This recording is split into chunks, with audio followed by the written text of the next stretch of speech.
High friends welcome to my channel তোমরা সবাই কেমন আছো আজকের ভিডিও হলো ইউজ অফ হ্যাজ এবং হ্যাভ আমরা ছোট বাচ্চাদের হ্যাজ এবং হ্যাভ এই দুটো কিভাবে শেখাবো তার উপরেই আজকে ভিডিও।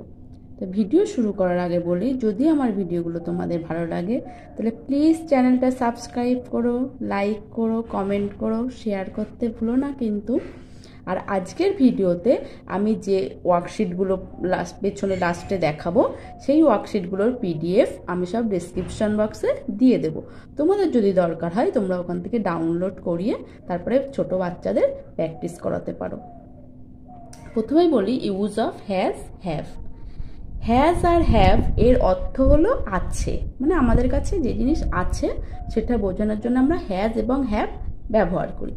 যেমন আই হ্যাভ আ পেন, মানে আমার কাছে একটা পেন আছে। হি হ্যাজ আ বুক, মানে তার কাছে একটা বই আছে। এটা বোঝানোর জন্য আমরা হ্যাভ এবং হ্যাজ ব্যবহার করি। হ্যাভ এবং হ্যাজকে হেল্পিং ভার্বও বলা হয়, আর হ্যাভ আর হ্যাজ টেন্স অনুযায়ী ব্যবহার করা হয়। কিন্তু এখানে যেহেতু ছোট বাচ্চাদের তো টেন্স পড়ানো হয় না, তাই ছোট বাচ্চাদের আমরা কিভাবে হ্যাজ এবং হ্যাভ ব্যবহার শেখাবো তার উপরেই আজকের আলোচনা করব। হ্যাজ হ্যাজ কোথায় কোথায় বসে? হি, শি, ইট এবং সিঙ্গুলার নাউন। সিঙ্গুলার নাউন মানে পার্সন, অ্যানিম্যাল অর থিংস, মানে কোনো ব্যক্তি, কোনো বস্তু, কোনো প্রাণী, তার ওপরে সবসময় হ্যাজ বসে, কিন্তু সেটা একজন হতে হবে, মানে সিঙ্গুলার নাউন মানে একজন হতে হবে, তার ওপরে সবসময় হ্যাজ বসবে।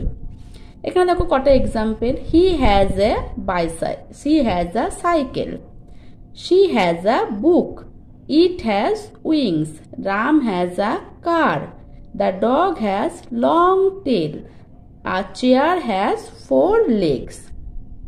এগুলো সবের পরে হ্যাজ বসেছে। হি, শি, ইট এগুলোর পরে তো হ্যাজ বসেছে। রাম, রাম হচ্ছে সিঙ্গুলার নাউন, তাই তারপরে হ্যাজ বসেছে।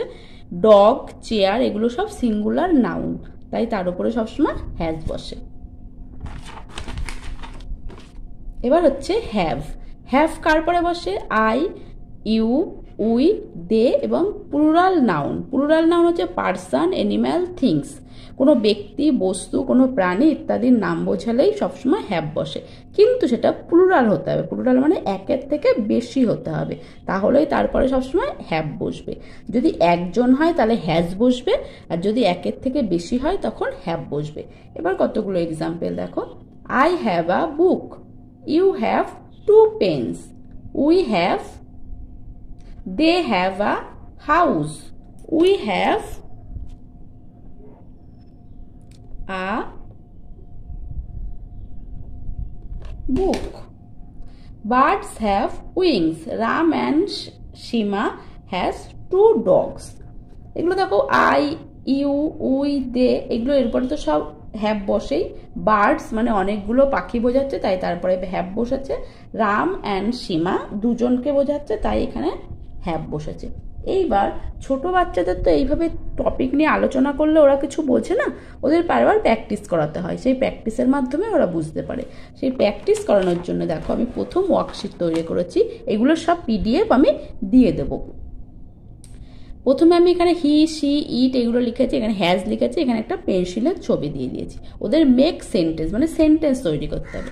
যেমন he has a pencil, she has a pencil, it has a pencil, Ram has a pencil, Anu has a pencil. এইভাবে ওরা সেন্টেন্সগুলো তৈরি করবে এবং এখানে একটা দুটো করে লিখবে। এতে কি হবে, ওরা হ্যাজ হ্যাভের ব্যবহারটা বুঝবে যে কার পরে হ্যাজ হ্যাভ হবে, আর ওরা সেন্টেন্স তৈরি করা মানে মেক সেন্টেন্সও ভালো করে শিখে যাবে। তারপরে বলেছি হ্যাভ। এখানে I, you, we, they, Ram and Shyam লিখে দিয়েছি এবং এখানে একটা বেলুন দিয়ে দিয়েছি। তাহলে ওখানে ওরা কি লিখবে? I have a balloon, you have a balloon, we have a balloon, they have a balloon, they have balloon, Ram and Shyam have a balloon. এরকমভাবে ওরা এখানে সেন্টেন্সগুলোকে লিখবে। এবার দেখো কি দিয়েছি, এখানে ম্যাচ করতে দিয়েছি। ম্যাচে এখানে কি দিয়েছি, হি, আই, ইট, ইউ, রাম এগুলো দিয়েছি, এখানেও ওই পাশে কথা দিয়েছি, মানে কার পরে হ্যাজ বসবে কার পরে হ্যাভ হবে সেটা মিলাতে হবে। যেমন he has, I have, it has, you have, এরকম। এবার she has, mother has, that cow has, Riya and Seema have. এইভাবে ওদের এগুলো ম্যাচ করতে হবে। তারপরে দেখো কি দিয়েছি, টিক দ্য কারেক্ট অপশান। এখানে ইউ হ্যাভ না হ্যাজ আ বেলুন, ইউর পরে কি বসে, হ্যাভ, তাই এখানে ওদের হ্যাভটাকে টিক চিহ্ন করতে হবে। এইভাবে এইগুলো এরকমভাবে করতে হবে। তারপরে দেখো এখানে দিয়েছি fill in the blanks. A boy dash a pencil, মানে a boy has a pencil, she has a pink bag, I have a car. এরকমভাবে ওরা এগুলো ফিল ইন দ্য ব্ল্যাঙ্কস করবে। এইবার দেখো এইটা খুব important, tick the correct sentence. এখানে দুটো করে সেন্টেন্স দিয়ে দিয়েছি, কোনটা হ্যাভ হবে কোনটা হ্যাজ হবে ওরা লিখবে। ইউ হ্যাজ 10 ফিঙ্গার্স, আর ইউ হ্যাভ 10 ফিঙ্গার্স, তাহলে ইউর পরে কি বসে, হ্যাভ, তাহলে ইউ হ্যাভ 10 ফিঙ্গার, মানে এইটা ঠিক, তাই এটাতে কারেক্ট চিহ্ন দিতে হবে, রাইট চিহ্ন দিতে হবে, টিক চিহ্ন। আর যদি তোমরা এটাকে এরকমভাবে করাতে পারো যে যেটা ভুল সেটাতে ক্রস চিহ্ন দাও, সেটাও করাতে পারো, এটা এইভাবেও করাতে পারো।